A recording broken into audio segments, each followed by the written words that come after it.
Hi, welcome back to the OCD Anxiety Treatment Center, Becoming the Expert. Today we are going to talk about one of my mom's favorite topics, social anxiety.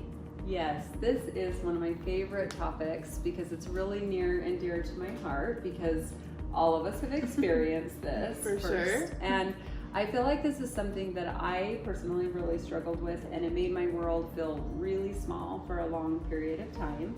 And oftentimes it's really misunderstood, which I don't think many people would think about because it seems really intuitive or obvious of what it is. So what do you guys think it is? Being nervous to be in social situations. Yes, that is for sure what it is. I think part of what is misunderstood though is a really important word, which is scrutiny. Part of it is being nervous in social situations, but it's for a purpose, which is this word called scrutiny. What do you guys think the word scrutiny means? Something. Well, that's true. When you guys are in social situations, what is it that makes you the most nervous? Being judged.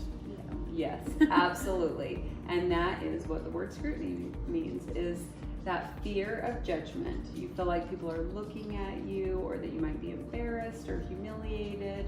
And so that is your biggest fear in those situations. And so it becomes really hard because you do become nervous, then you start worrying that people might also know that you're nervous, right? Yes. What are some of the things that you worry about that might make it obvious that you're nervous?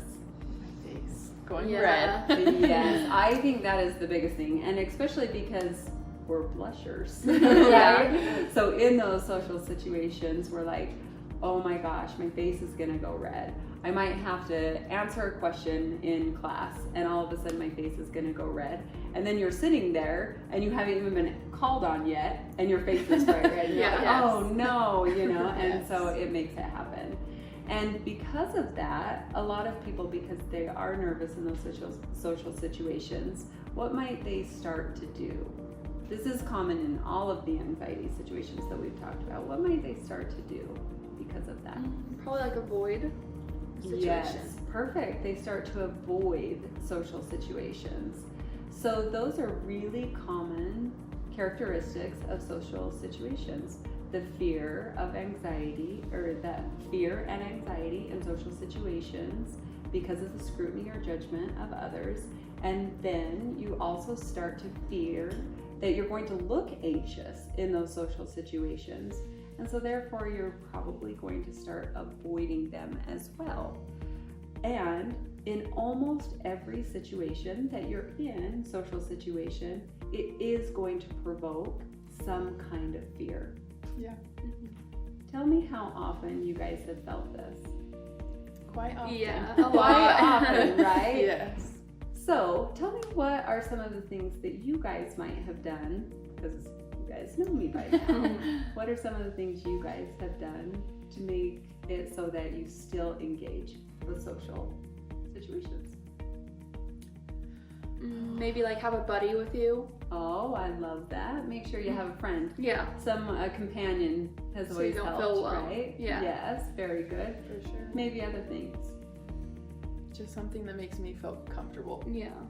I love that. What would something be? A companion? Probably a friend. Yeah, Yeah. I always think that's helpful.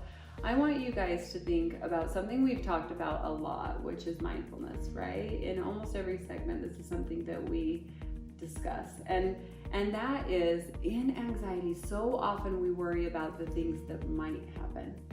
How often in your head do you think, oh my goodness, what if? Yeah, a lot. Right? And then how often do you actually replay conversations that have not even happened yet?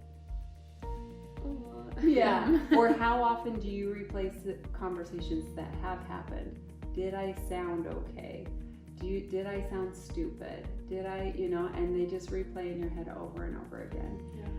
So what I want you guys to think about is, how do you stay in the present moment that you're in instead of worrying about the what ifs, right? And a lot of times that is by simply exposing yourself jumping into the moment, living in the moment, living in those social situations instead of avoiding. Yeah. That is what is going to change the game. That is what changed the game, because your natural reaction instead is run away. Run away. Yes. Run away. So instead, jump in the social situation. Do something embarrassing. See if it's as bad as that anticipation, that anticipatory anxiety that you thought. I bet you most of the time it's not.